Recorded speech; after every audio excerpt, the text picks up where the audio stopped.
Olá, queridos, graça e paz. Estaremos falando sobre o batismo no Espírito Santo, um assunto bastante complexo e extremamente polêmico.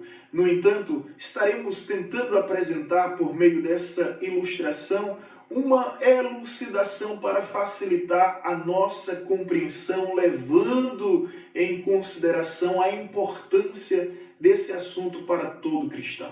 Se você ainda não é inscrito no canal, por gentileza nos conceda essa honra e não se esqueça de curtir, comentar, compartilhar e ativar as notificações. Dessa forma você vai estar nos ajudando a propagarmos a palavra de Deus através da internet, que ultimamente tem sido um canal de bênção. Bem, vamos ao assunto, de fato ao que interessa.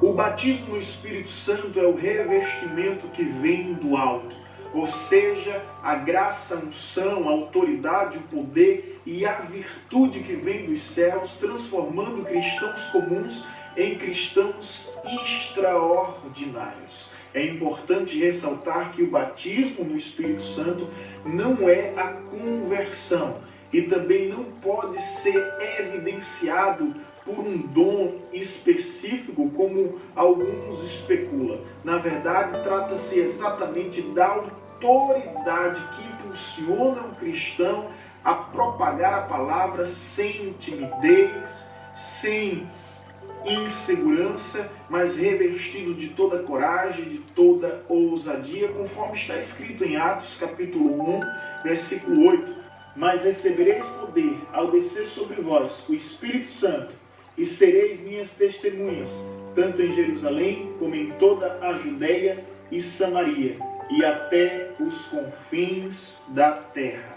Ou seja, a autoridade para testemunhar. É importante relembrar aos irmãos que nessa ocasião os discípulos já tinham o Espírito Santo, conforme está escrito no Evangelho de João, capítulo 20, versículo 21 e 22. Disse-lhe, pois, Jesus outra vez: Pai seja convosco, assim como o Pai me enviou, também eu vos envio a vós.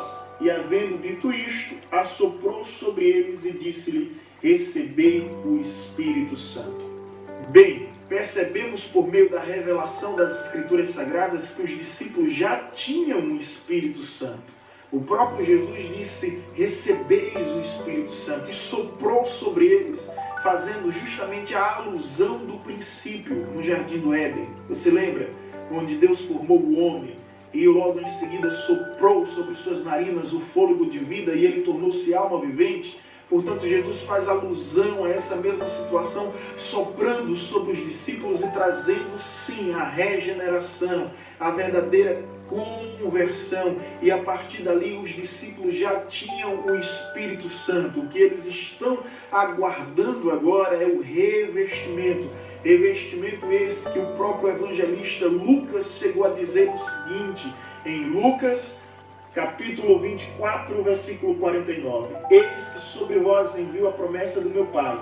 Ficai, porém, na cidade de Jerusalém, até que do alto sejais revestidos de poder. Ou seja, Jesus falou: fiquem onde vocês se encontram, em Jerusalém, até que do alto sejais revestidos do poder. Mais uma vez, em Atos capítulo 1, versículo 8, Jesus fortalece essa promessa, e em Atos capítulo 2 ela vem se cumprindo, justamente trazendo o revestimento, transformando cristãos comuns em cristãos extraordinários. E a partir do revestimento do Espírito Santo, essa igreja que era tímida tornou-se ousada, essa igreja que era fraca tornou-se uma igreja forte, essa igreja que era receosa se tornou uma igreja destemida através do batismo do Espírito Santo, que se encontra acessível a todo cristão, pois foi disponível por Deus para a sua amada igreja. Bom, para entendermos melhor, vamos a essa ilustração, sendo muito simples e prático, tá, gente? Uma outra ocasião eu trago um estudo mais profundo, analisando todos os textos bíblicos acerca desse assunto. Mas o que nós entendemos é que o homem ele nasce dessa forma, ó, justamente emborcado, desemborca o vaso, como diz uma canção. E nessa situação ele pode sim ser de alguma maneira agraciado, tocado pelo Espírito Santo de Deus. No entanto, ele não pode receber o Espírito Santo. Ele pode ser tocado. É aquilo que nós chamamos de graça comum. O sol nasce para todos e as benevolências divinas estão disponíveis para toda pessoa.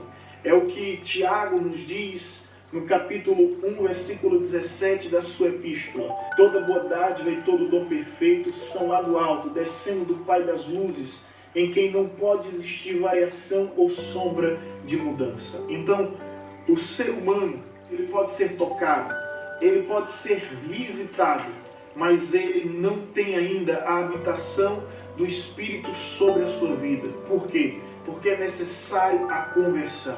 Por essa razão, o apóstolo Pedro nos diz em Atos dos Apóstolos, capítulo 3, versículo 19, arrependei-vos, pois, e convertei-vos para que sejam apagados os vossos pecados e venha assim um tempo de refrigério pela presença do Senhor. Ou seja, é necessária a conversão. E o que é conversão? É justamente a transformação. Diríamos que é justamente um giro de 180 graus, né? Quando Deus desemborca realmente o vaso. E sim, a partir daí nós temos a presença do Espírito Santo. Agora sim, o cristão tem a presença do Espírito Santo em sua vida. Quando Jesus nos ensina sobre a habitação do Espírito Santo, ele deixa muito bem claro que o mundo não pode receber, porque ele habita em nós, ele habita em vós. Foram as palavras de Cristo no Evangelho de João, capítulo 14, versículo 17. O Espírito da verdade que o mundo não pode receber, porque não vê nem conhece. Mas vós conheceis, porque habita convosco e estará em vós. Mais uma vez, Jesus ratifica e corrobora com essa verdade. Nós temos, através da conversão, o Espírito Santo. Ele já habita em nós. No entanto, contudo, todavia, entretanto, porém, a ordem de Deus é para buscarmos mais e mais, conforme está escrito em Efésios capítulo 5, versículo 18. E não vos embriagueis com vinho, onde há contenda, mas enchei-vos do Espírito Santo. Ou seja, o cristão não pode se acomodar simplesmente por ter a presença do Espírito Santo em sua vida. Existe mais e mais. E agora ele vai buscar através da oração, se encher, através do jejum, se encher, através da leitura bíblica, se encher, através da consagração, se encher, através da adoração. E aí o cristão vai se enchendo, e isso é maravilhoso. A gente vai percebendo que o cristão está se enchendo. Olha bem, o cristão tá bom assim, né, irmãos? Quase cheio, mas ainda mais. E o cristão vai buscando na comunhão, na celebração, e o cristão vai buscando, se enchendo. Enchei-vos do Espírito Santo é uma ordem, se encontra no imperativo, devemos vivê-la. E agora olha bem, que coisa maravilhosa. O cristão se encontra completamente cheio. Seria isso o batismo no Espírito Santo? Não, porque existe mais do que simplesmente se encher. Nós devemos agora transbordar. E aí o cristão que é cheio, ele transborda. E é isso que a palavra de Deus nos ensina, irmãos, que não devemos simplesmente nos enchermos de Deus, mas transbordarmos da sua graça, das suas bênçãos, das suas virtudes sobre as nossas vidas, conforme está escrito em 1 Tessalonicenses capítulo 3, versículo 12. Que o Senhor faça crescer e transbordar o amor que vocês têm uns para com os outros e para com todos, a exemplo do nosso amor por vocês.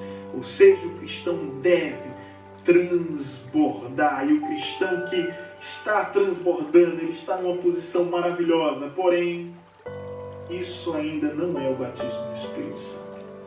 O sentido da palavra batismo no grego é baptismo.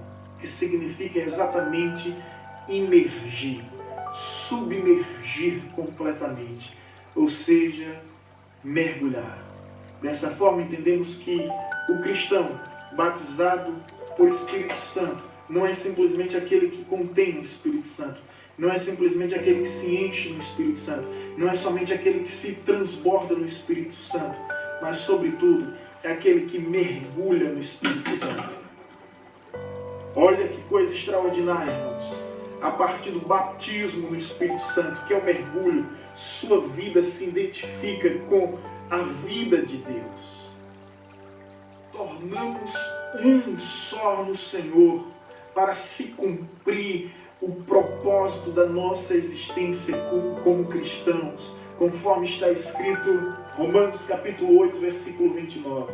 Porque o que dantes conheceu, também os predestinou para serem conforme a imagem de seu Filho, a fim de que ele seja o primogênito entre muitos irmãos. Fomos predestinados para sermos conforme a imagem e semelhança de Cristo Jesus. Aqueles que olharem para você não vão mais encontrá-lo.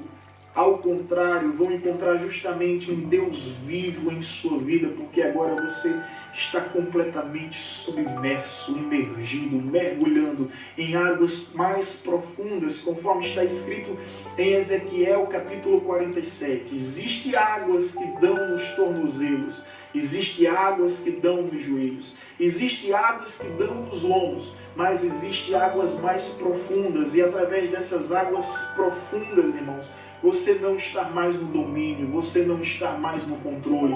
Não é você que guia, ao contrário, você é guiado. Não é você que move, ao contrário, você é movido. Isso sim é batismo no Espírito Santo. E essa é uma promessa de Deus para mim, para você, para toda a igreja, que devemos em nosso tempo experimentá-la para sermos uma igreja ousada, corajosa, forte, destemida e desbravadora. Essa é a minha oração e o desejo do meu coração, que venhamos como cristão buscarmos a plenitude do Espírito Santo, identificar completamente a nossa vida com a vida de Deus, ao ponto de vivermos o que está escrito pelo apóstolo Paulo: não vivo mais eu, mas Cristo vive em mim. Louvado seja o nome do Senhor Jesus. A minha oração é que você seja também batizado no Espírito Santo para a glória de Deus. Amém. Que Deus abençoe mais e mais sua vida e toda a sua família em Cristo Jesus.